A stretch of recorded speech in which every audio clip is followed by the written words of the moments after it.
Familia ndiyo kiwanda cha kwanza kinachomtengeneza mwanajamii.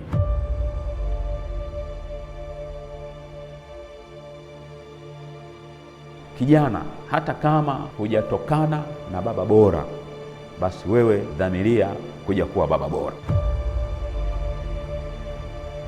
Hata kama haujatokana na mama bora, basi wewe ukawe mama bora. Karibu sana kwenye kipindi chetu kizuri, kipindi cha Pre-Marriage Talk Tanzania au mazungumzo kabla ya ndoa.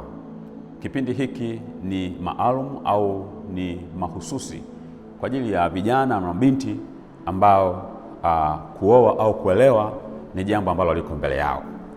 Lakini pia ni kipindi ambacho ni maalum kwa ajili ya wazazi na walezi na walimu wa vijana, kwa ajili ya kuwasaidia vijana na mabinti zetu kuwa na elimu itakayowasaidia kwenda kuwa na ndoa bora.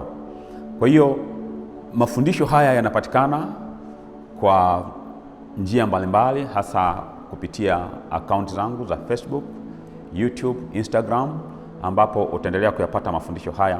Lakini ninafundisha kwa kupitia kitabu ambacho nimekiandika, kitabu kinachosema sababu 10 kwa nini kijana au binti unahitaji kupata mwenzi sahihi. Kitabu hiki kinapatikana na msingi wa mafundisho haya unatoka katika kitabu hiki. Kwa hiyo yamkini ukataka kupata vitu vyote, mafundisho haya yanayoendelea, lakini pia ukataka kuwa na kitabu, kinapatikana. Unachoweza kufanya ni kuwasiliana na mimi kwa simu namba 0752 80 52 76. Kwa nini kijana au binti unahitaji kuwa na mwenzi sahihi katika ndoa? Tunaishi katika nyakati ndoa nyingi hazina mvuto.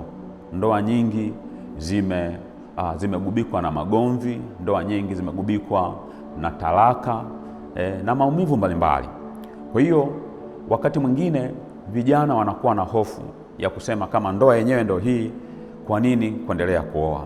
Nataka nikuthibitishie kwamba ndoa ni mpango na makusudi ya Mungu, na kimsingi Mungu alikusudia ndoa pawe mahali ambapo mwanaume na mwanamke wanaweza kupata faraja, mwanamke na mwanaume wanaweza kuishi maisha ya amani na utulivu na kutimiza mpango na makusudi ya Mungu. Kimsingi ndoa ni zawadi ambayo Mungu ameitoa kwa mwanadamu ili mwanadamu aweze kujifunza namna ambavyo Mungu anahusiana na wanadamu. Kwa hiyo ndoa ni picha ya mahusiano ya Mungu na mwanadamu katika agano ambalo Mungu anakuwa ameliweka. Sasa watu au vijana niseme wanaogopa au wanakuwa na wasiwasi wa kuingia katika ndoa kwa sababu zile zilizopo zinakuwa hazitoi picha ya furaha, amani na utulivu. Na ni kweli tunaishi katika nyakati ambazo tumesikia na kuthibitisha wanandoa wakiumizana, wakifanyana mabaya, wanandoa wakiuana, lakini hata wale waliopo kwenye ndoa hawana shuhuda nzuri zinazohusu ndoa. Kwa hiyo hii inaleta hofu na kuwafanya vijana wasione pengine umuhimu wa kuingia katika ndoa. Mimi niseme kwamba ndoa bora inawezekana. Na inawezekana kwa nini? Kwa sababu ndoa ni mpango na makusudi ya Mungu, na kitu kinachosababisha ndoa iwe na mambo magumu, ndoa ziwe na picha ambayo sio sahihi kama ile aliyoikusudia Mungu, ni mambo kadha wa kadha. Lingine la msingi likiwa ni kukosa elimu ya ndoa kabla vijana wetu hawajaingia kwenye ndoa. Na katika huduma yetu ya kushughulika na wanandoa, kitu ambacho Mungu ametuita na kutupatia huduma hiyo, tumekuja kujifunza pamoja na tafiti mbalimbali tunazozifanya, ni kwamba 80% ya wanandoa ambao tumefanya mazungumzo nao na kutaka shuhuda kutoka kwao, kitu kimoja ambacho wametuthibitishia kwamba baadhi ya migogoro ambayo wamekutana nayo katika ndoa, wangepata elimu na mafunzo kama yale ambayo tumekuwa tukiyafundisha. Wanasema pengine baadhi ya migogoro na matatizo na shida na magumu waliopitia wasingeweza kuyapitia. Na ni kwa sababu hiyo sisi tukasukumwa ndani ya mioyo yetu kwamba tuwe na shule, tuwe na mafunzo, tuwe na elimu ambayo itakusaidia kijana, itakusaidia binti kujua mambo ya msingi ambayo ukiyafanya kabla ya kuingia kwenye ndoa yatakusaidia kuja kuwa na ndoa imara, kuja kuwa na ndoa inayotimiza mapenzi na makusudi ya Mungu, kuwa na ndoa yenye mguso. Kwa hiyo hilo ndilo kusudi. Na tunapoendelea sasa, nataka niendelee kuweka sababu ambazo ni za msingi zinazokufanya kijana au binti uingie kwenye ndoa na udhamirie ya kwamba ndoa hii inaenda kuwa ni ndoa bora, inaenda kuwa ni ndoa ambayo inatimiza mapenzi na makusudi ya Mungu. Tunasema moja ya makusudi ya ndoa ni ipo kwa ajili ya kutengeneza familia bora. Ndoa ipo kwa ajili ya kutengeneza familia bora, na kimsingi ili ni sisitizo ambalo tunalo na tuendelea kulisisitiza kwamba ndoa bora huzaa familia bora, na familia bora ndio hiyo ambayo ni msingi wa jamii. Jamii inapokuwa iko bora, ina maana hata jamii inayokuwepo katika mazingira yale yanakuwa bora. Kwa hiyo ili tuwe na jamii bora ni lazima tuanze na ndoa, na ili tuwe na ndoa bora ni lazima tuwe na mafunzo au elimu au semina kama hizi ambazo lengo lake ni kutengeneza ndoa iliyo bora. Sasa unapoamua au unapofika kuoa au kuolewa, kijana, ni lazima ufikirie na kupanga kuingia katika ndoa ukiwa na nia ya kuja kuwa chanzo cha familia bora. Tunasema kwamba familia ndio kiwanda cha kwanza kinachomtengeneza mwanajamii. Ndio tunasema kama jiko la kwanza. Tunapokutana kule mitaani au mahali popote pale, wanajamii huwa tuna tabia, huwa tuna namna ambayo tunahusiana na watu wengine. Sasa vile vyote huwa ni vitu ambavyo tunajifunza katika ngazi ya familia. Sasa katika ngazi ya familia ndipo tunapojifunza maadili, ndipo tunapojifunza namna ya kushughulika na mambo mbalimbali, jinsi tunapojifunza namna ya kushughulika na watu mahali na maeneo mbalimbali. Kwa hiyo pale katika familia pakiwa na utulivu, pakiwa na amani, basi mtu anayetoka katika familia ya aina hiyo atakuwa ni mtu ambaye ni bora. Na ndio maana huwa tunasema kila mtu huwa ni balozi wa aina ya familia iliyomlea, wa aina ya familia iliyomkuza. Kwa hiyo utakutana na mtu ni mtu mwenye nidhamu, mtu mwenye adabu, mtu mwenye upendo. Vile vitu kuna mahali alijifunza. Mahali pa kwanza pa kujifunza huwa ni katika familia. Na ndio maana sasa tunasema unapowaza kuja kuingia katika ndoa, ni lazima katika ufahamu wako uwaze na kunia kwamba nataka kuja kuwa na ndoa bora itakayoleta familia bora. Na hapa sasa ni swala zima la wote wawili, kijana na binti, kuwa na mawazo ya kwamba nikiingia kwenye ndoa nataka nije kuwa kijana, uwaze kwamba nataka kuja kuwa mume bora, nataka nije kuwa baba bora. Binti naye awaze kwamba nataka kuja kuwa mke bora, nataka kuja kuwa mama bora.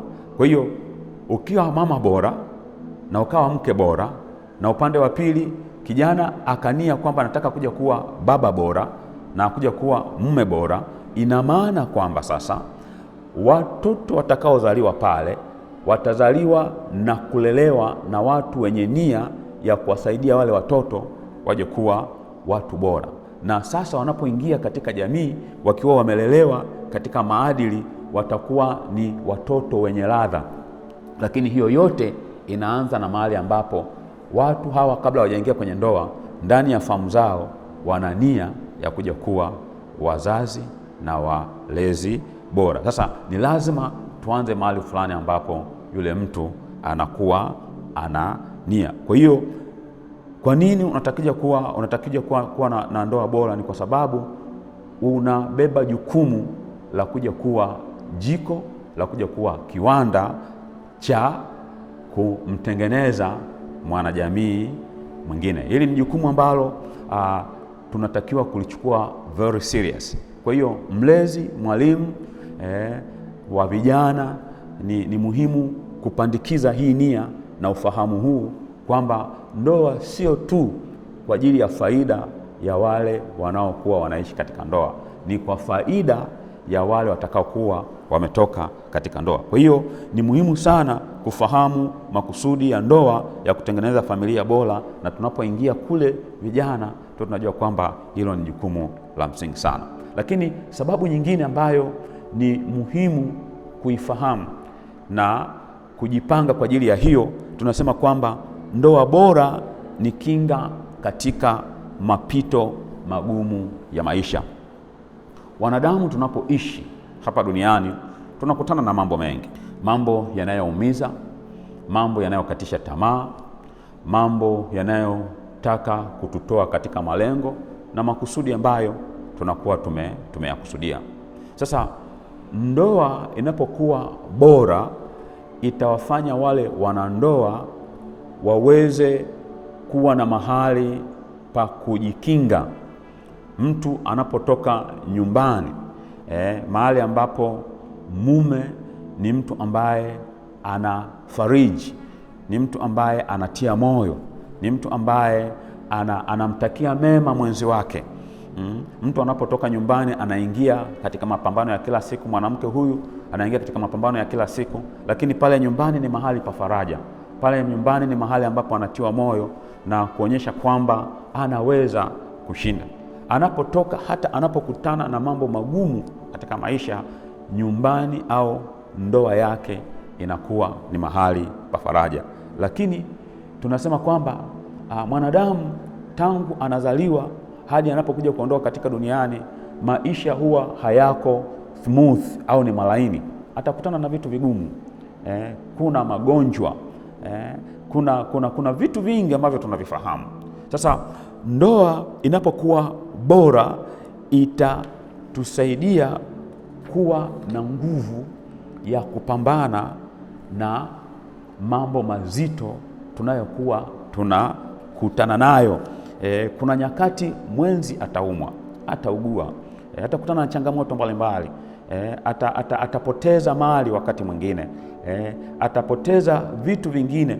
Kwa hiyo anapokuja nyumbani akiwa amepigwa na dunia, nyumbani pawe ni mahali pa faraja. Sasa haiwezekani kama ndoa sio bora, hapo nyumbani pakawa ni mahali pa faraja. Kwa hiyo unapowaza kuoa au kuolewa, tunasema kwamba ni muhimu sana kwa kijana na binti kumwomba Mungu ili akutanishe na mtu atakayekuwa nguzo na msaada katika nyakati za mapito magumu ya maisha.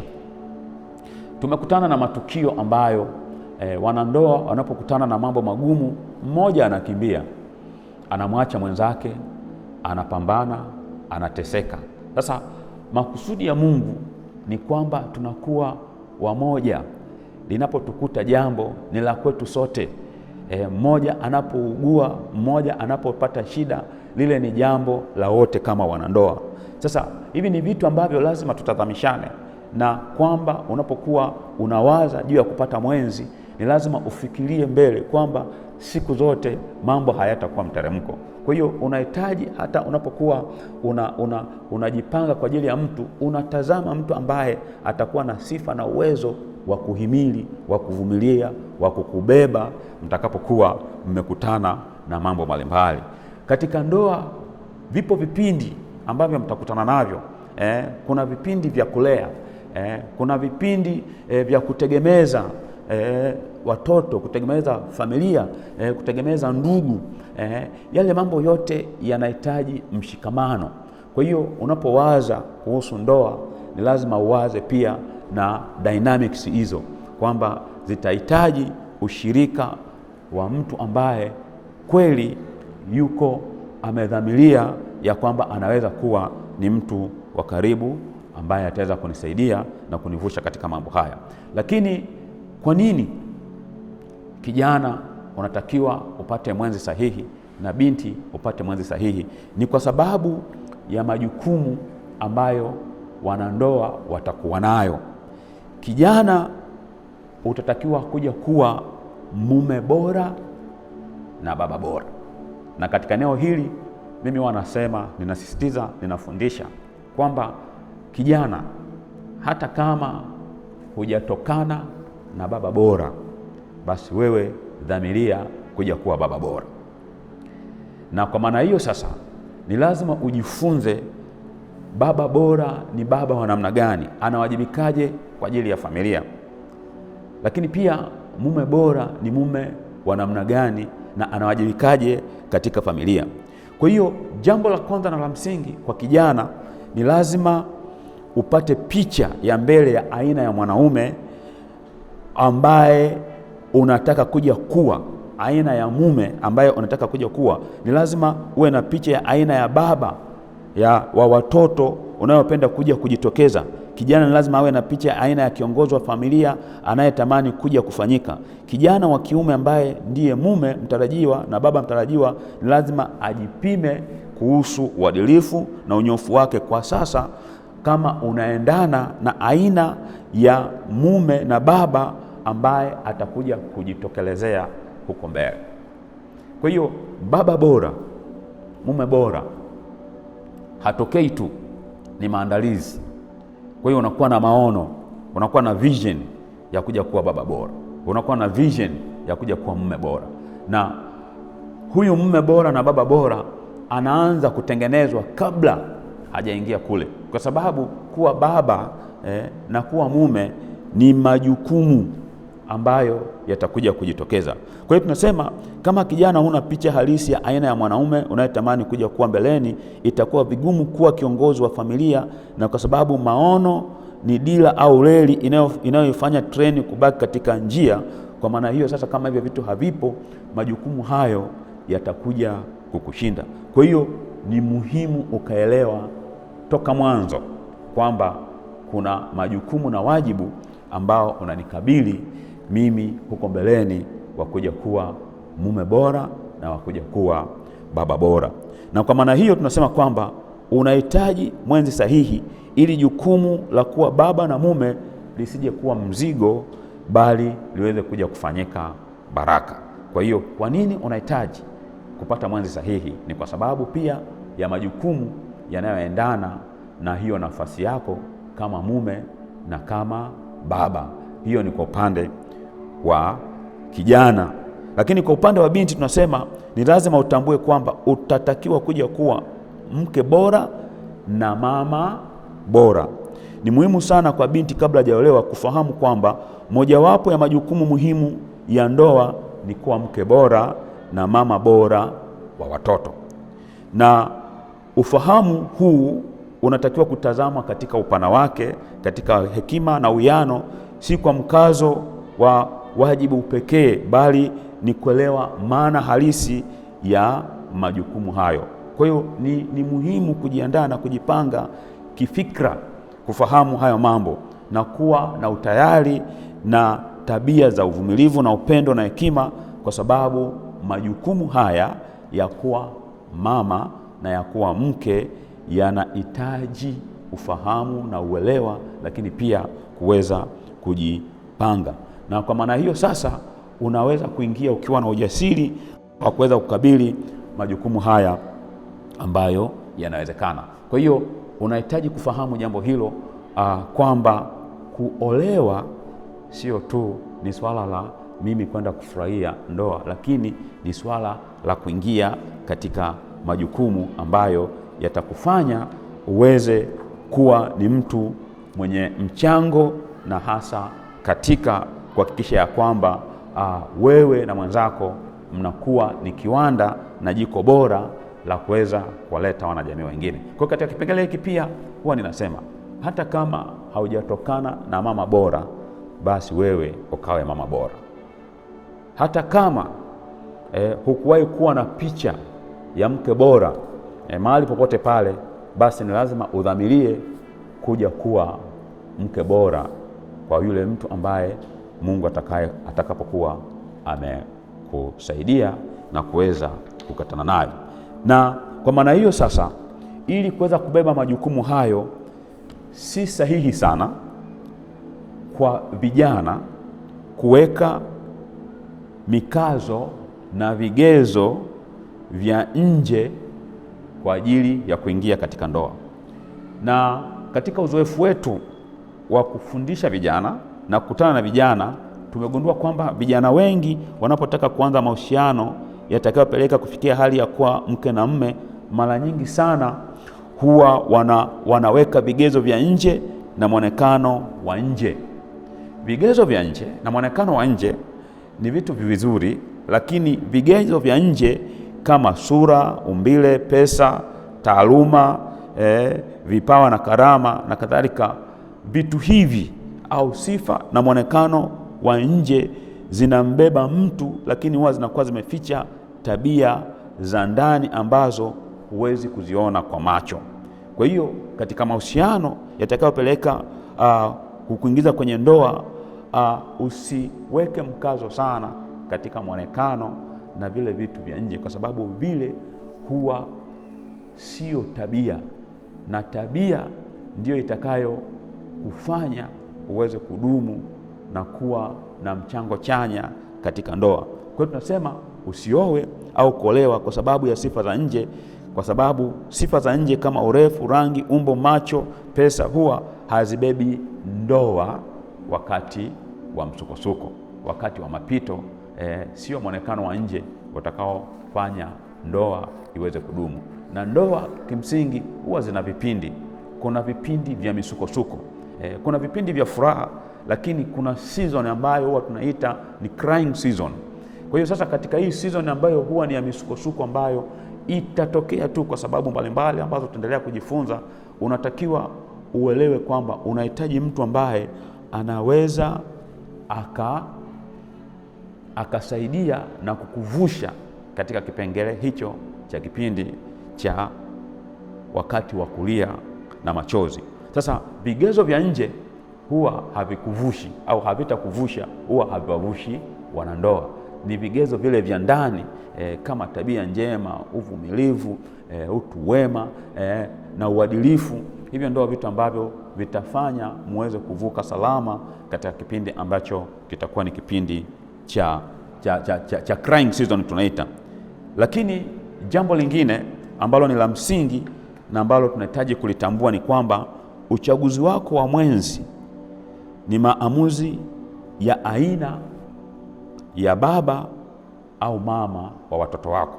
Unapoamua kuoa au kuolewa, ujue unawachagulia watoto wako baba au mama ambaye atakuwa ana mchango katika maisha yao.